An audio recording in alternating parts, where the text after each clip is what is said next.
ఈ పిచ్చోళ్ళు కనిపిస్తుందేమో ఈ ఉపాయం వల్ల గుడ్లను నా నుంచి రక్షించగలరని. ఈరోజు సాయంత్రం వరకు వేచి ఉండాల్సిన అవసరం లేదు. అలా అని అది త్వరగా తన పుట్లో నుంచి బయటికొచ్చింది మరియు గూడు వైపు వెళ్ళింది. డక్ మరియు డ్రేక్ చెరువు అంచున దాక్కుని వారి గూడు మీద దృష్టినుంచారు. కాని వాళ్ళిద్దరూ పామును చూసి భయపడ్డారు.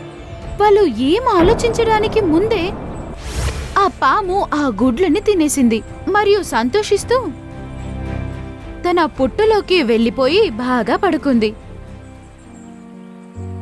డక్ మరియు డ్రేక్ వారి గూడు దగ్గరికి వెళ్లేటప్పటికీ పాము వాళ్ళ గుడ్లని తినేసి వెళ్ళిపోయింది. ఈ పాము రోజు మన గుడ్లను ఇలాగే తింటూ ఉంటుంది.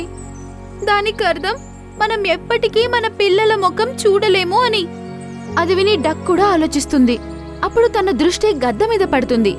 అది అక్కడే నీరు తాగుతూ ఉంటుంది. కంగారు పరుగు ట్రిక్, ఇక్కడ కాపాడడానికి ఎవరో ఒకళ్ళున్నారు. వాళ్ళు మనకి సహాయం చేస్తారు. అలా అని డక్ గద్దతో ఇలా అనింది. హలో చిల్, నువ్వు మా గొంతు వినగలుగుతున్నావా? హా చెప్పు డక్.